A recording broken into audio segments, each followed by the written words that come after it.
ओम श्री सद्गुरु परमात्मने नमः। श्री योग वशिष्ठ महारामायण उपशम प्रकरण सर्ग 61। श्री वशिष्ठ जी बोले, हे रामचंद्र जी, जैसे उजाड़ वन का वृक्ष जल बिना सूख जाता है, तैसे ही उन दोनों का शरीर सूख गया। तब वे दोनों शोकातुर होकर विचरने लगे। जैसे समूह से बिछड़ा हरिण शोकवान होता है, तैसे ही वे दुखी हुए, क्योंकि उनको निर्मल ज्ञान प्राप्त न था। जब कुछ काल व्यतीत हुआ, तब वे फिर आ मिले। विलास ने कहा, हे भाई, हृदय को आनंद देने वाला अमृत का समुद्र जीवन रूप जो वृक्ष है, उसका फल सुख है। सो तुम इतने काल क्या सुख से रहे? तुम्हारा हमारा वियोग हो गया था, तब तुम कैसे क्रिया करते रहे? क्या तुमने अपना कुछ चित्त निर्मल किया है और अब आत्मपद पाया है? क्या अब तुम्हारी बुद्धि शोक से रहित होकर विद्या तुमको फली है और तुम अब कुशल रूप हुए हो? तब भास बोले, हे साधो, अब हमको कुशल हुई है जो तुम्हारा दर्शन हुआ। जगत में कुशल कहाँ है? इस संसार में स्थित हुए हमको सुख और कुशल कहाँ है? हे साधो, जब तक ज्ञेय परमात्म तत्व को नहीं पाया, तब तक चित्त भूमिका क्षीण नहीं हुई। जब तक संसार समुद्र को नहीं तरे, तब तक कुशल कहाँ है?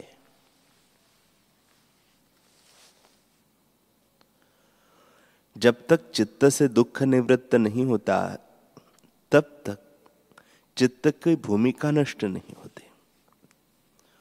जब तक संसार समुद्र से पार नहीं होते, तब तक हमको सुख कहाँ है? जब तक चित्त रूपी क्षेत्र में आशा रूपी कंटकों की बेली बढ़ती जाती है और आत्म विचार रूपी हंसिये से नहीं काटी जाती, तब तक हमको कुशल कहाँ है?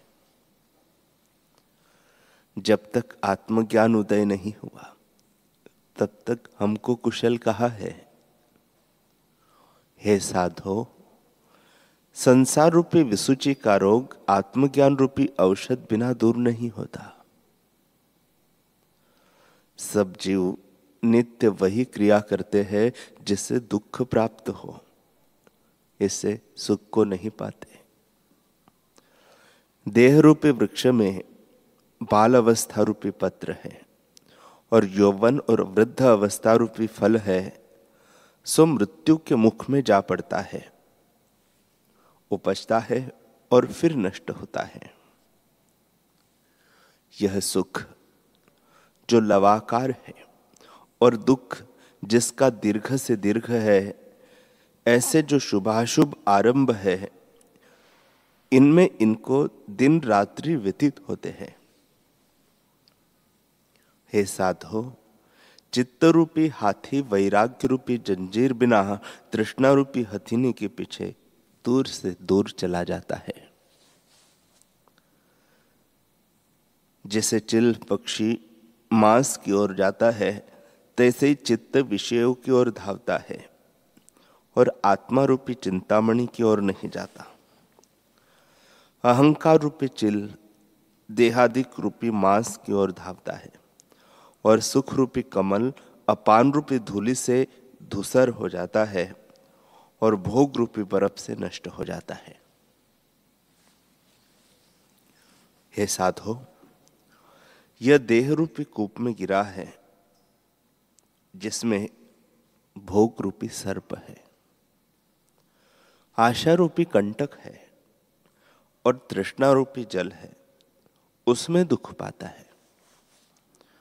हे साधो, नाना प्रकार के रंग रंजना रूपी भोग है और जिसमें तृष्णा रूपी चंचलता है, ऐसे चैत्य दृश्य में मग्न है। चित्त रूपी ध्वजा काल रूपी वायु से हिलती है। चित्त रूपी समुद्र में चिंता रूपी भंवर है, जिसमें जीव रूपी तृण आय कष्ट पाता है, और बुद्धि रूपी पक्षिणी है जो वासना रूपी जाल से कष्ट पाती है। यह मैंने किया है, यह करती हूं और यह करूंगी। इस वासना रूपी जाल में बुद्धि रूपी पक्षिणी कष्ट पाती है, एक क्षण भी विश्रामवान नहीं होती। हे भाई, इस चित्त रूपी कमल को राग द्वेष रूपी हाथी चूर्ण करता है। यह मेरा सहृद है, यह मेरा शत्रु है, यह अहम मम ही उसको मारता है। शुद्ध आत्मरूप को त्याग कर देहादिक अनात्म रूप में अहम भाव करता है और दीनता को प्राप्त होता है। जैसे राज्य से रहित राजा कष्ट पाता है, तैसे ही आत्मभाव से रहित कष्ट पाता है। और देह अभिमानी जन्म मरण के दुख देखता है। जब देह अभिमान को त्याग करे तब कुशल हो, अन्यथा कुशल नहीं होती।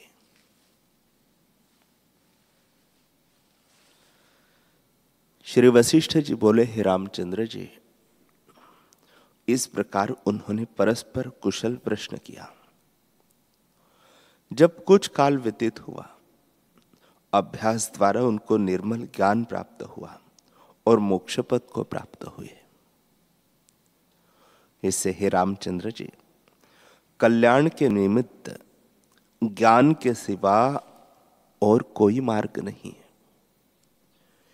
जिसका चित्त आशा रूपी फांसी से बंधा है, वह संसार समुद्र से पार नहीं हो सकता। इससे जीव संसार समुद्र में गोते खाता है और ज्ञानवान शीघ्र ही ऐसे तर जाता है जैसे गोपद लंघने में सुगम होता है। जैसे जिस पक्षी के पंख टूटे हैं, सो समुद्र को नहीं तर सकता, बीच में ही गिर के गोते खाता है, और गरुड़ पंखों से शीघ्र ही लंघ जाता है। तैसे ही जिन पुरुषों के वैराग्य और अभ्यास रूपी पंख टूटे हैं, वे संसार समुद्र से पार नहीं हो सकते। और जिन पुरुषों के वैराग्य और अभ्यास रूपी पंख है, वे शीघ्र ही तर जाते हैं। हे रामचंद्र जी, जो देह से अतीत महात्मा पुरुष चिन्मात्र तत्व में स्थित है, वे ऊंचे होकर देखते हैं और अपने आप को देख के हंसते हैं, जैसे सूर्य जनता को देख के हंसता है। अर्थात जगत की क्रिया से निर्लेप रहता है। जैसे रथ के टूटे से रथवाहक को कुछ खेद नहीं होता, तैसे ही देह के दुख से ज्ञानवान को कदाचित खेद नहीं होता। और मन के क्षोभ से भी आत्म तत्व में कुछ क्षोभ नहीं होता। जैसे तरंग पर धूली पड़ती है तो उससे समुद्र को कुछ लेप नहीं होता, तैसे ही मन के दुख से आत्मा को क्षोभ नहीं होता। हे राम जी, जैसे जल और हंस का और जल और नौका का कुछ संबंध नहीं, तैसे देह और आत्मा का कुछ संबंध नहीं। जैसे पहाड़ और समुद्र का संबंध नहीं, जैसे जल, पत्थर और काष्ठ एक ठौर रहते हैं परंतु कुछ संबंध नहीं, और जैसे जैसे जल और नौका का संसर्ग होता है तो जल कण के उठते हैं, तैसे ही देह और आत्मा के संयोग से चित्तवृत्ति उठती है। हे रामचंद्र जी, इस जीव को दुख संग से ही होता है। जहां अहम मम का अभिमान होता है, वह दुख भी होता है। और जहां अहम मम का अभिमान नहीं, वह दुख भी कुछ नहीं होता। जैसे मछली को जल में ममत्व होता है और उसके वियोग से दुख पाती है, तैसे ही जिस पुरुष को देह में अहम मम भाव है वह बड़ा कष्ट पाता है, और जिसको देह में अभिमान नहीं है उसको दुख नहीं होता। हे रामचंद्र जी, जो जो मन से संसर्गता निवृत्त होती है, त्यों त्यों भोग प्रवाह कष्ट नहीं देता। जैसे जल से पत्थर को कष्ट नहीं होता, जैसे दर्पण में पर्वत का प्रतिबिंब होता है, सो दर्पण को प्रतिबिंब का संग नहीं होता और कष्ट भी नहीं होता। तैसे ही जब देह से संसर्ग भाव उठ जाता है तब कोई कष्ट नहीं होता। जैसे दर्पण को कुछ कष्ट नहीं, तैसे ही आत्मा और जगत की क्रिया है। हे रामचंद्र जी, सर्वथा संवित मात्र आत्म तत्व स्थित है। वह शुद्ध है और द्वैत शब्द के फुरने से रहित है। जो उसमें स्थित है उसको द्वैत शब्द नहीं फुरता, और जो अज्ञानी है उसको द्वैत कलना उठती है। हे रामचंद्र जी, यह सब जीव अदुख रूप है, परंतु अज्ञान से आपको दुखी जानते हैं। जैसे स्थाणु में चोर भावना अविचार से होती है, तैसे ही आत्मा में दुख की भावना अविचार से होती है। यह जीव अशब्द रूप है, परंतु कलना के वश से आपको संबंधी जानता है। जैसे स्वप्न में अंगना बंधन करती है और स्थानों में वैताल भासता है और भय प्राप्त होता है, तैसे ही अपनी कल्पना से जो बंधनवान होता है।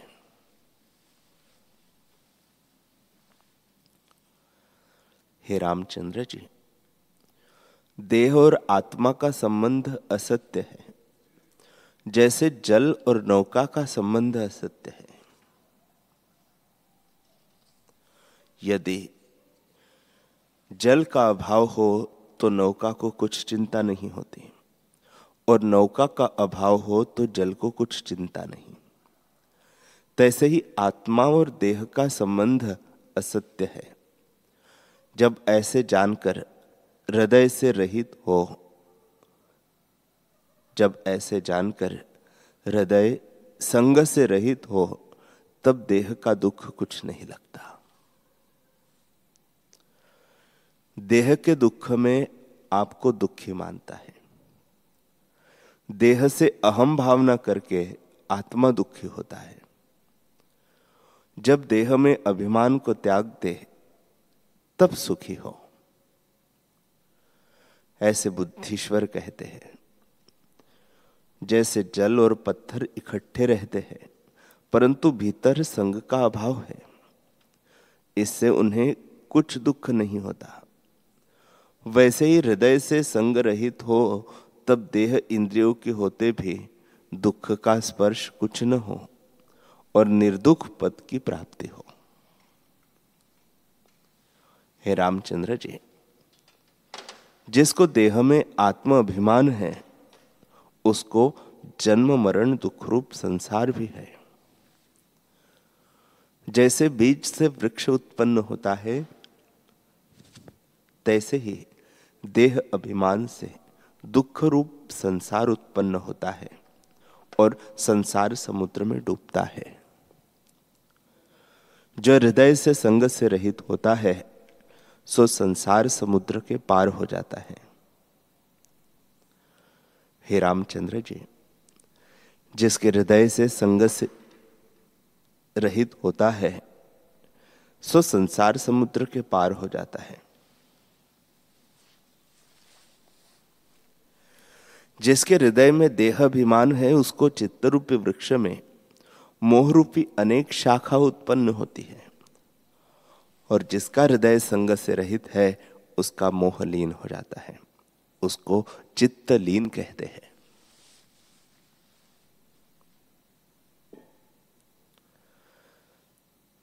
हे रामचंद्र जी,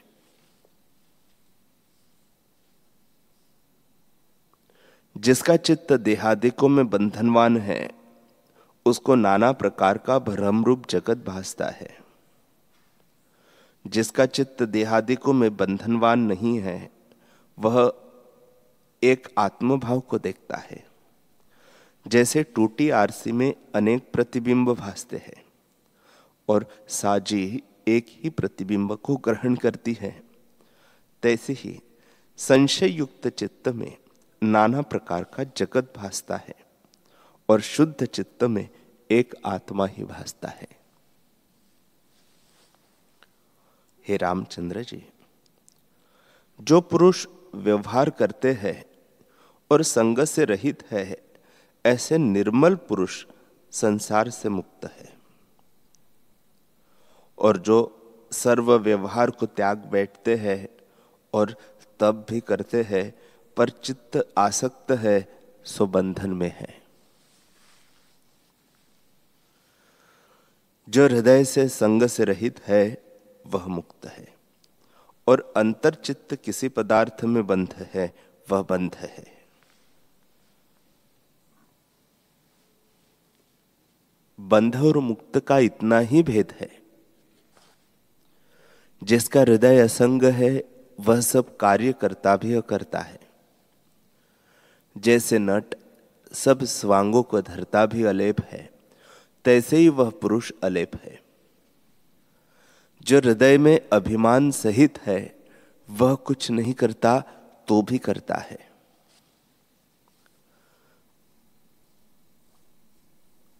जो हृदय में अभिमान सहित है, वह कुछ नहीं करता तो भी करता है।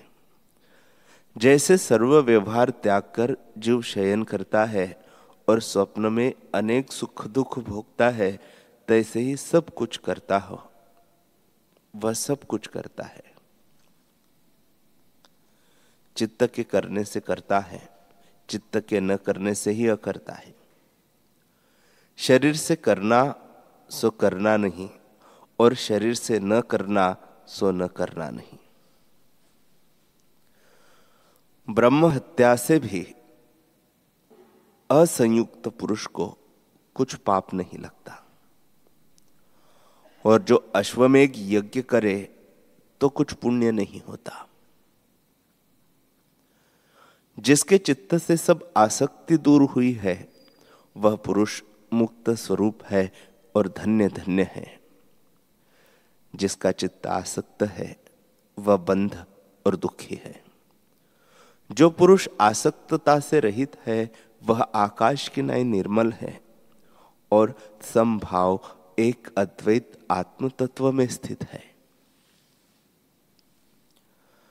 राम जी ने पूछा, हे भगवान, संग किसको कहते हैं? बंध रूप संग किसको कहते हैं? मोक्ष रूप असंग किसको कहते हैं? और संग बंधनों से मुक्त किसका नाम है और किस उपाय से मुक्त होता है, वह आप कहिए।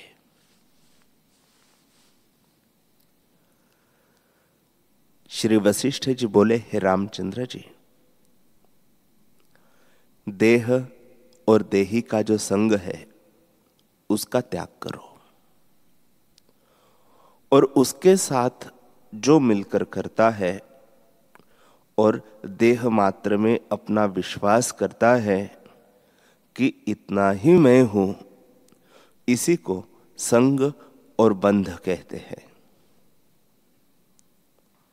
हे रामचंद्र जी, आत्म तत्व अनंत है। देह मात्र में अहम भावना से आपको उतना ही मानना और उसमें अभिमान करके सुख की इच्छा करना, इसी का नाम बंध है और इसी को संग कहते हैं। जिसको यह निश्चय हुआ है कि सर्व आत्मा ही है, मैं किसकी इच्छा करूं और किसका त्याग करूं, वह इस असंग से जीवन मुक्त कहता है।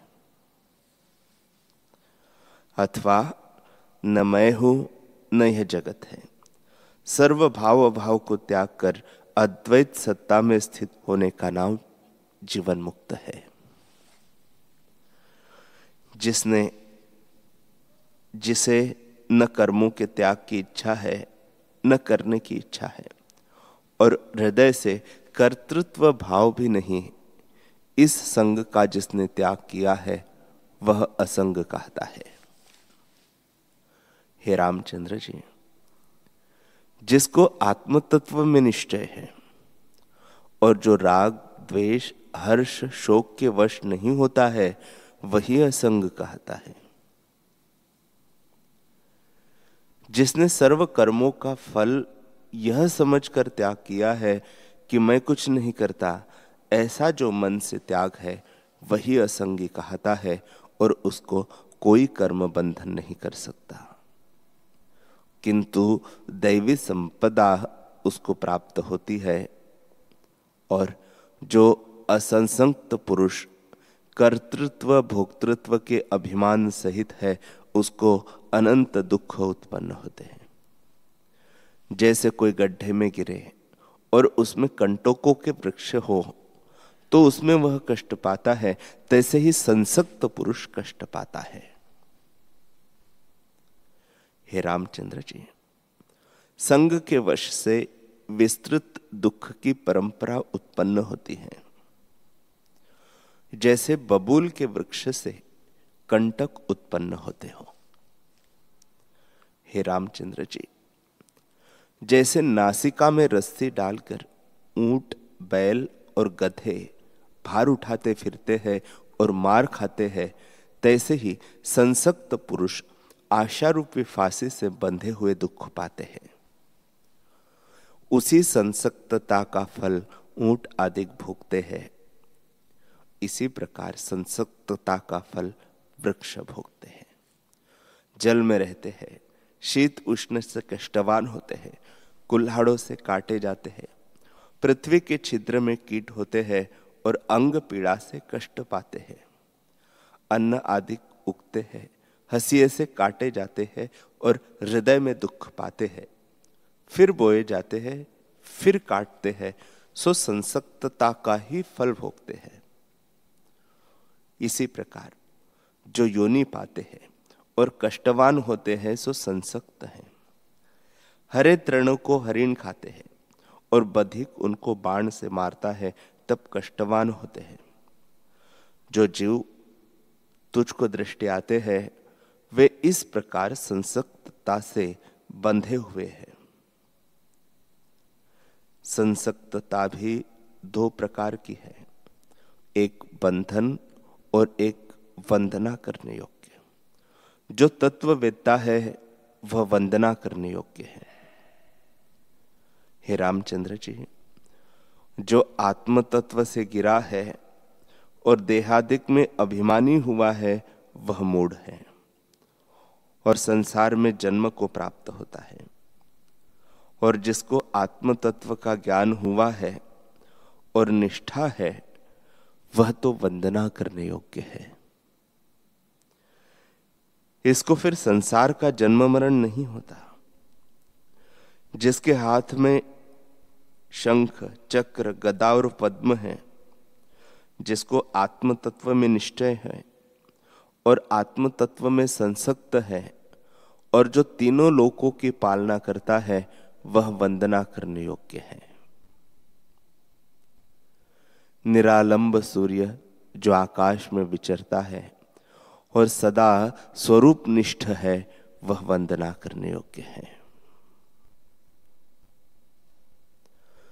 महाप्रलय पर्यंत जो जगत को उत्पन्न करता है, जो सदाशिव स्वरूप में संसक्त है, जो ब्रह्मारूप होकर विराजता है, वह वंदना करने योग्य है। जो लीला से स्त्री को अर्धांग रखता है, उसके प्रेम रूपी बंधन से बंधा है, विभूति लगाता है, सदा स्वरूप में संसक्त है और शंकर वपु धार कर स्थित है, वह वंदना करने योग्य है। इनसे आदि लेकर सिद्ध देवता विद्याधर लोकपाल जिनके स्वरूप में संसक्ति है, वे सब मुक्त स्वरूप है और वंदना करने योग्य हैं।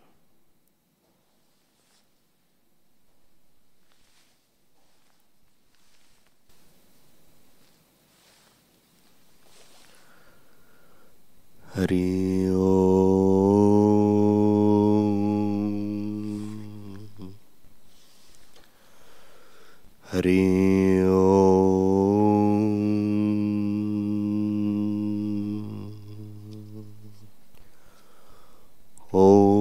सहना भवतु सहनौ भुनक्तु सह वीर्यं करवावहै तेजस्विनावधीतमस्तु मा विद्विषावहै।